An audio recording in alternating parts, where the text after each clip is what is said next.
दोस्तों, मेरा नाम है रामस्वरूप शरण। आज के इस वीडियो में आपका हार्दिक स्वागत है। दोस्तों, ये दिन था 29 जुलाई 1969 का, जब अपोलो 11 मिशन का लूनार मॉड्यूल चांद की सतह पर लैंड करता है। इसमें बैठे थे अंतरिक्ष यात्री नील आर्मस्ट्रॉन्ग और बज एल्ड्रिन। चांद की सतह पर पहुंचने के कुछ समय बाद ही नील आर्मस्ट्रॉन्ग लूनार मॉड्यूल का दरवाज़ा खोलने का प्रयास करते हैं, लेकिन दरवाज़ा खोलना इतना आसान नहीं था बिकॉज ऑफ हाई प्रेशर। थोड़े से स्ट्रगल के बाद ये दरवाज़ा खोलने में कामयाब होते हैं और अपने भारी भरकम स्पेस सूट के साथ चांद पर उतरने की कोशिश करते हैं। निकलने की जगह ज़्यादा न होने के कारण अनजाने में लूनार मॉड्यूल का एक टुकड़ा टूट जाता है।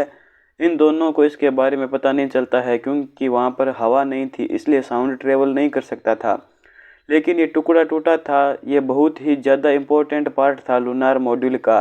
ये एक एसेंट इंजन आर्मिंग स्विच था। इसके बिना इनका मॉड्यूल वापस से टेक ऑफ नहीं कर सकता था। लेकिन इन सब बातों से बेखबर नील आर्मस्ट्रॉन्ग चांद पर अपना पहला कदम रखते हैं और चांद पर कदम रखने वाले पहले व्यक्ति बन जाते हैं।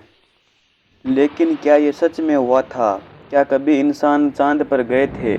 इन बातों को मानने से भी इनकार कर देने वाले लोग अपनी अलग अलग थ्योरी बनाते हैं। कुछ लोग कहते हैं कि अपोलो 11 एक दिखावा था, अमेरिका का ये नाटक था स्पेस वॉर को जीतने के लिए। जी हाँ दोस्तों, अपोलो 11 प्लान करने के पीछे का कारण था एक वॉर या कोल्ड वॉर जो अमेरिका और सोवियत यूनियन के बीच चल रही थी। 1957 में सोवियत यूनियन पहला देश बन जाता है जो आर्टिफिशियल सैटेलाइट लॉन्च करने वाला। इसका नाम था स्पुतनिक, जो पहला मैन मेड ऑब्जेक्ट था जो स्पेस में भेजा गया था। इसके बाद अमेरिका 1958 में अपनी सैटेलाइट लॉन्च करता है। लेकिन 1961 में अमेरिका को बहुत बड़ा झटका लगता है जब यूरी गगारिन स्पेस में जाने वाले पहले यात्री बन जाते हैं। 1961 में अमेरिका यह ऐलान करता है कि वो इंसान को चांद पर भेजेगा और उन्हें वापस भी सुरक्षित धरती पर लाएगा। कैन यू इमेजिन फ्रेंड्स, 1961 में जहां कोई स्मार्टफोन नहीं था, कोई इंटरनेट नहीं था, ना ही जीपीएस टेक्नोलॉजी का आविष्कार हुआ था। कंप्यूटर भी थे, वो भी बहुत पुराने थे और एकदम से स्लो थे। इसके बाद ये प्लानिंग शुरू कर देते हैं। सबसे पहले उन रॉकेट्स को टेस्ट किया जाता है जिनका उपयोग धरती से बाहर जाने के लिए ये करने वाले थे। 1963 से 67 के बीच बहुत से परीक्षण करते हैं जो कि सभी अनमैन्ड होते हैं, यानी उनके अंदर कोई भी व्यक्ति नहीं होते हैं। 1967 में पहली बार प्लानिंग करते हैं एक मैंड परीक्षण को करने की, जिसमें अंतरिक्ष यात्री रॉकेट्स में बैठे होंगे। लेकिन 22 जनवरी 1967 को ये अपोलो 1 नाम से एक मिशन करते हैं, लेकिन इनका यह मिशन धरती पर ही फेल हो जाता है और 3 अंतरिक्ष यात्री मारे जाते हैं। नासा हार न मानने के बजाय फिर से दोगुनी मेहनत से अपने परीक्षणों को जारी करता है। अपोलो 4, अपोलो 5, अपोलो 6 ये तीनों मिशन फिर से अनमैन्ड किए जाते हैं। अक्टूबर 1968 में अपोलो 7, दिसंबर 1968 में अपोलो 8, मार्च 1969 में अपोलो 9 इससे चांद पर उतरने वाले लूनार मॉड्यूल को टेस्ट किया जाता है। मई 1969 में अपोलो 10, इसमें 3 अंतरिक्ष यात्रियों को हर वो चीज़ प्रैक्टिस के लिए करवाई जाती है जो चांद पर उतरने के लिए ज़रूरी है। इसके बाद 16 जुलाई 1969 में अपोलो 11 मिशन लॉन्च किया जाता है। इस मिशन के हिस्सा थे 3 अंतरिक्ष यात्री, 38 साल के कमांडर नील आर्मस्ट्रॉन्ग जो इस मिशन को लीड कर रहे थे, कमांड के मॉड्यूल पायलट माइकल कॉलिंस और लूनार मॉड्यूल के पायलट बज ऑल्ड्रिन। इस मिशन के लिए एक सर्टन V5 रॉकेट का इस्तेमाल किया गया था।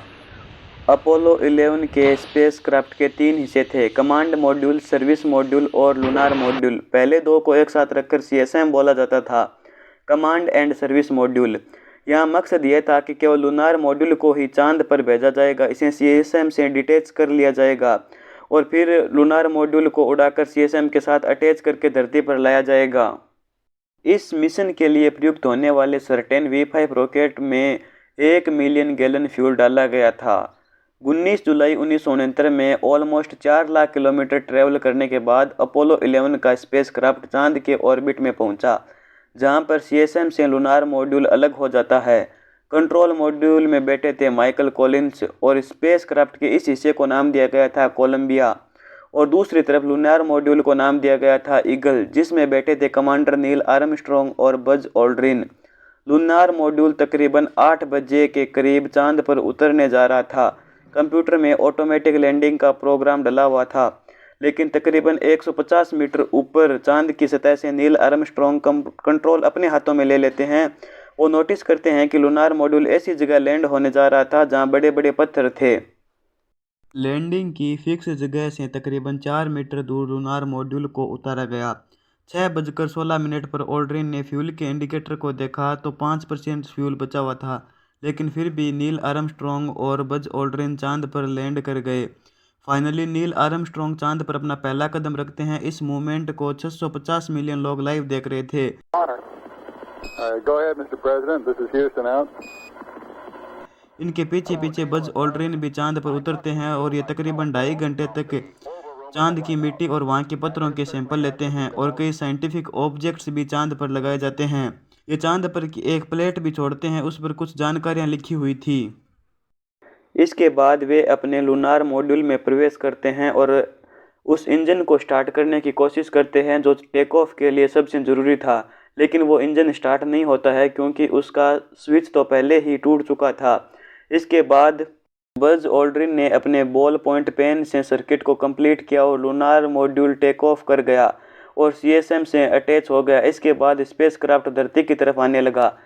धरती पर लैंड करने के लिए ज़रूरी यह था कि कमांड मॉड्यूल सर्विस मॉड्यूल से अलग हो जाए। सर्विस मॉड्यूल एक्चुअल में धरती के एटमॉस्फेयर के कारण जलकर डिस्ट्रॉय हो जाएगा, लेकिन अंतरिक्ष यात्रियों के मरने का रिस्क इतना ज़्यादा था कि अमेरिकी सरकार ने इन अंतरिक्ष यात्रियों के लिए मरणोपरांत दिए जाने वाले भाषण को पहले से ही तैयार कर लिया था। फाइनली कमांड मॉड्यूल धरती पर लैंड एक समुद्र में करता है और तीनों अंतरिक्ष यात्री सुरक्षित होते हैं। दोस्तों, ये मिशन रियल था या फेक, इसकी चर्चा कुछ तथ्यों के साथ नेक्स्ट वीडियो में करेंगे।